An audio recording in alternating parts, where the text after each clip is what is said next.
Development in middle and late childhood is pretty much going to follow the same pattern that you saw in early childhood. As you can see, the cephalocaudal pattern continues, which basically means head downward. Another thing that you're going to see is that, again, growing into their head. So their head and their waist circumference decreases when compared to their height. So they're growing more lengthwise, and you'll also see a big difference when it comes to their weight, mostly in the areas of muscle tone, muscle strength, all of that. Also, you're going to see their muscular systems in general increase. So that is a lot of the body growth and proportion that you're going to see. Another thing to note is as the stage moves on, you're going to see growth slow down a little because it will become the calm before the storm being adolescence. When you look at motor development, you're going to see that they are much more smoother and coordinated in their motions.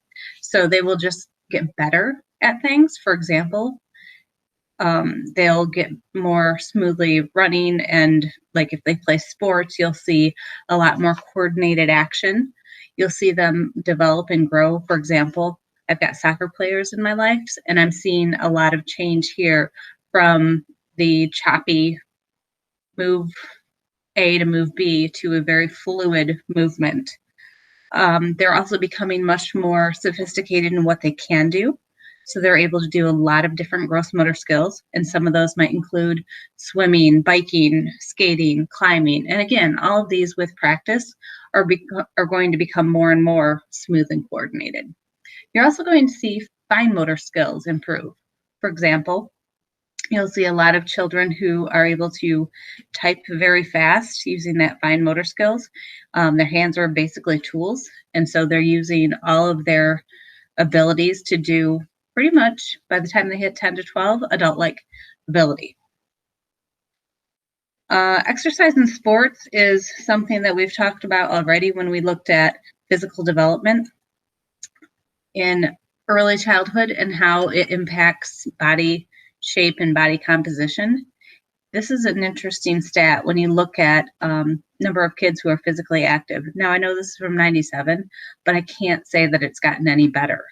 Obviously, we are putting more rigor in our schools, and that means physical education, which is a special, not a actual academic area, is going to take less and less precedent. So you're going to see lower levels of physical education, some kids having no physical education, which you know there. And that is important because obviously we talked about body shape and obesity, but also just general health. And we know that the family structure is getting busier and busier, so it's not necessarily happening at home either. Now, one thing that parents are pretty adamant about doing is getting their kids involved in some sort of sport. Obviously, you're going to have positives and negatives. Overall health, exercise, competition, peer relations, friendships are great things. However, at this age, children are also a little bit unrealistic in their expectations. They also put a lot of pressure on themselves to win, and physical injuries and taking them away from school are also some negatives. We will continue to talk about obesity through the rest of the lifespan. Basically, what we're seeing is the older a child is and has a weight issue, the more likely it will continue into adulthood. Obesity is, 20% of kids are overweight, 10% are obese. You're more likely to see some gender differences in these, girls most likely. When you look at childhood, you're going to see it more likely in white children, and when you look at adolescents, you're going to see it more likely in African American children.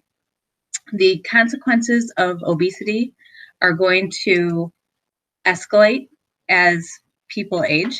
So basically all of the factors that are issues as you age anyways, for example, your pulmonary issues will change, your blood pressure levels will change. All of these are things that can potentially get worse as you age. And now when you add obesity to the list, it's basically increasing the issues of some of these. And as you can see, some of these are going to be social, for example, low self-esteem and exclusion, but a lot of them are physical. When it comes to treating obesity in children, the biggest thing is to get them involved. That would be this behavior modification, where they are keeping a food diary, they are involved in their own exercise plan. Exercise is considered the most successful means because at this age, you really don't want to limit or control too drastically what they eat. You want to look more so as something the whole family does. How can the whole family get active, or how can the whole family eat healthier? That sort of thing. When you're looking at health in general, there are, with all this activity, higher rates of injury and death. The biggest ones come from motor vehicle accidents or bike accidents. Seatbelt use is extremely important, starting from infancy into adulthood. And then when you think of all the other things that they're able to do, riding bikes or roller skates or skateboarding, all of those things, highly recommend the appropriate safety gear because their brain is still growing and it's very important to protect that. We just went to the dentist last week and we were scolded by the dentist to have a mouth guard in everything, soccer, wrestling, whatever the kids are doing. Unfortunately, one of the things that we don't necessarily think of as affecting children does. In fact, it's the second leading cause of death for kids between ages 5 and 14, and it's cancer. We see about one case in every 330 before 19. So if you think of your school system, how many kids would that be? That sort of thing. And we're seeing this incidence rising. One of the big things that impacts kids at this age, because they are really becoming school children, is children who have disabilities. A lot of these are learning disabilities. And if you look kind of the breakdown here, language impairments, mental retardation, emotional disturbance, all of these are different types of disabilities that your children or even your children might suffer from. And more often than not, you're going to see boys classified as having a learning disability. And a lot of that comes from the stats that you'll see in ADHD. So when you look at learning disabilities, generally speaking, the kids are of normal intelligence or above. The difficulty happens in at least one academic area, maybe more, and it's not attributable to anything else. Dyslexia is one of the most common learning disabilities, and this involves the way that they see the words, so it could also impact their handwriting, their spelling, or the composition. ADHD is probably one of the most common that we've heard of disabilities, and often most of my students have either known someone who's been diagnosed or they themselves have been diagnosed. When you look at the characteristics, inattention, hyperactivity, impulsivity, those are all very normal for children. But this is, I guess, to a bigger degree. They find it more likely in boys, about 4 to 9 times more likely, and is definitely correlated with a higher failure in school. Now, the other thing that is interesting with the statistic, a lot of kids are not diagnosed. I'm certain that my oldest probably has ADHD, but he's never been diagnosed. So if it's one of those things that you can look at not only how it's caused, but also what can be done to treat it both environmentally as well as pharmaceutically. ADHD does not have a definitive cause. However, I can tell you that one of the newer links to the cause of it is smoking and pregnancy. The possible causes that they've linked it to, it is very much a brain condition, so lack of or low levels of certain neurotransmitters. The smoking that I mentioned, the pre and postnatal abnormalities, exposure to toxins such as lead and paint and such, and then heredity. Heredity is a big thing. Because I said the characteristics are very normal of a child, it's very easy to overdiagnose this. So a good doctor will require 30 to 50% of them seeing a sibling or a parent that has been diagnosed with this.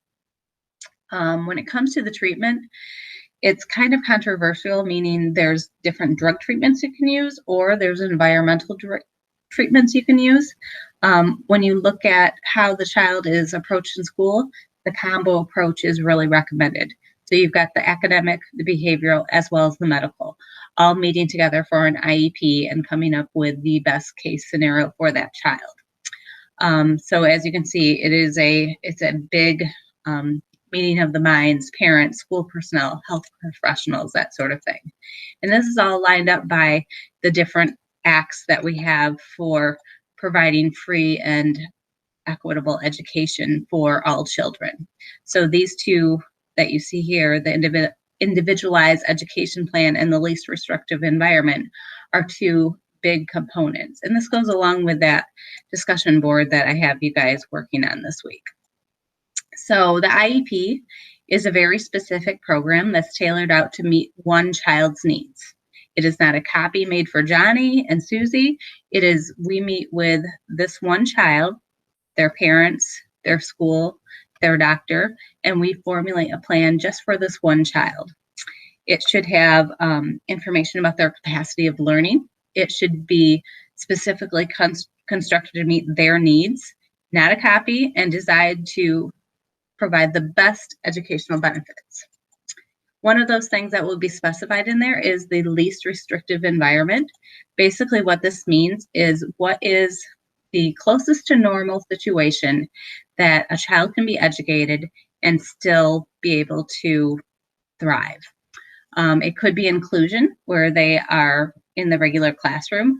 It could be mainstreaming, which basically means that part of their day is spent in a special ed classroom and the rest is spent in a regular classroom. When we look at cognition, here we are with Piaget again, and this is called the concrete operational stage. This one goes hand in hand with a child learning mathematics. So its age range is 7 to 12. The reason why I say that is the reversible mental actions that is required for a child to understand that subtraction is the opposite of addition. It reverses it, or addition is the opposite reversal of subtraction. Kids are going to be putting mental operations replacing physical actions. So that means going from counting your fingers to doing math in your head. And they're coordinating the characteristics of objects. So what we saw last stage in early childhood, centration, and the kids would make the errors in conservation, they're no longer making those errors. When we look at Piaget, there's a lot of contributions that he made. He definitely understood and helped us understand the development of children. He brought with us very important concepts: assimilation, accommodation, and object permanence. And he definitely helped us think about advances in cognitive development. The criticisms are the same. We talk about this, that he underestimated what kids could do. He pigeonholed them into stages, and he really didn't look at the effects of training, culture, or education.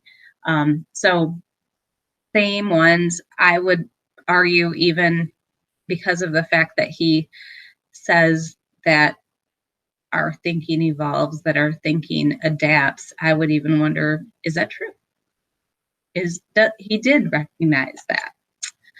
IQ and intelligence is one of those things that is a little bit gray. And the reason why I say that is it's often derived from a standardized test, and not everyone is a strong standardized test taker.